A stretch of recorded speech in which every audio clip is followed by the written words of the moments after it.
Ladies and gentlemen, with the Rivals replay request moving on, terRror going to take on face8 here. Looks like Ion Cannon versus the Fanaticism Queen, and pretty decently even levels. A few 9s there for Face, but over to rush in, Jeffrey. And this looks a lot like an Alicia deck, except that we got flames instead of buggies. Yeah, that would pretty much be the only change here. Or actually, I think she runs flames, not missiles. So it would be missiles instead of buggies. But right. Other than that, it's pretty close. The Fanaticism can really work out well when you got the Phantom there to guard the skies. terRror, I think, is actually playing a little bit more standard than I've actually seen him. I know he was experimenting with some decks, but looks like a pretty typical standard aggro deck to me. Yeah, it is. There's not much to say here. Solomon is kind of the one interchangeable slot with a deck like this. Like you could put in Jackson or even Strongarm, but it's more of a preference choice than it is, you know, one's really better than the other. Well, Jackson and Strongarm make me think more early game dominance.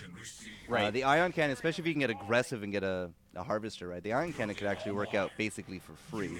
Because you farm a Harvester, you get a free Ion Cannon to a large degree. Right. Still a little bit of excess tib to generate, but it's usually not that hard.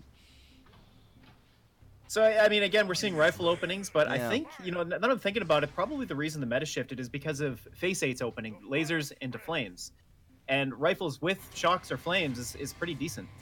Now, terRror actually should win this opener here as well, because they're even levels with the flames, but that extra firepower from the rifles also kicks in. Rifles have been turning into a lot more of a versatile unit. Like when I joined, the meta was definitely not rifles. No, leveling not up at rifles were very useful because people don't know how to play. But yeah, it's interesting to see them come back a bit. Well, even after the balance update where they their DPS from 30 to 38, you didn't even see them a ton then. You saw them more, but not as much as I was expecting. And it's only now that you're starting to see them come out quite a bit. And it makes a lot of sense. Like you see him winning these trades here, they're actually quite useful. All right, face8 actually feels like he's been winning more of the trades. That's because terRror was saving up for now a Venom, and sorry, not a Venom, a Talon, and this is forcing face8 to spend into bikes. Yeah, pretty solid option, or pretty solid answer to go with Talon. Makes a lot of sense to deal with the flames. Bikes, of course, the thing that face8 did here is he waited to build his next unit, which was a pretty smart idea because he had a chance to bring out the right counter for those Talons. So might not play in terRror's favor here. terRror, okay, yeah, he will get the micro into the mid, but there are some flames now coming for him. The bikes went to the top right, but there's a tank now fighting that way, but terRror's not going to hold mid for long, and I'm not sure the Predator can get on that pad. Oh, good answer with the Talon to take just that middle pad just for a moment. The Predator's going to take care of the bike. Oh, terRror might take this missile, and he does. Wow, bought enough time with it. That Talon survives the one volley from the bikes as well, so pretty good block. Pretty good block. Ooh, another tank. So usually, again, like when I see two tanks like this, it's like, all right, well, he has 4 units out there. Tanks are coming out. You either have to respond with tanks or something that can kill tanks. And face8 has been spending so much cash trying to contest that missile that he's nowhere close to an Inferno.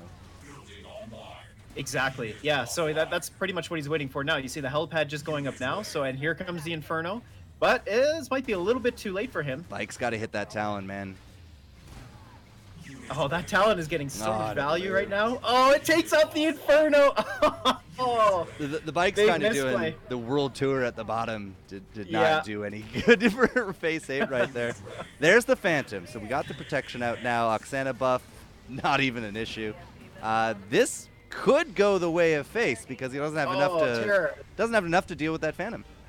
No, he doesn't, and he builds a tank instead. But the Ion Cannon is a clutch play. Oh, good job, terRror. Face, you see, has a double Harvester. He even thought about pulling one. That's now going to free up this Inferno, which still might work. Okay, is it going to Oksana and chase it? What a steal! Never mind. Never mind. That was an excellent... Throwing that Talon up to that top left, I thought maybe he was going to stop and try and deal with that Inferno, but decided it didn't matter. The missile was so close to going off that he just said, no, I need the pads, and it won him the game.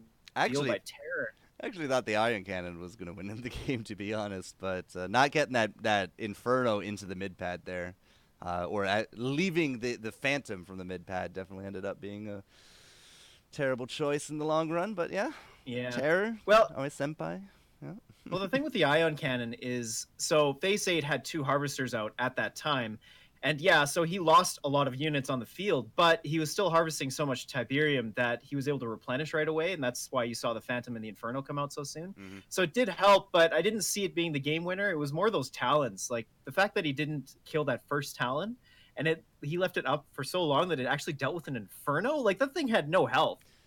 So it's like worth, what, 5 Tiberium at that point? Yeah, and he took out a 100 Tiberium unit. Like, oh, man. The bikes didn't serve face8 well there. So No, terRror gets game 2 as we move on to Skeld Turix taking on Boom Boom.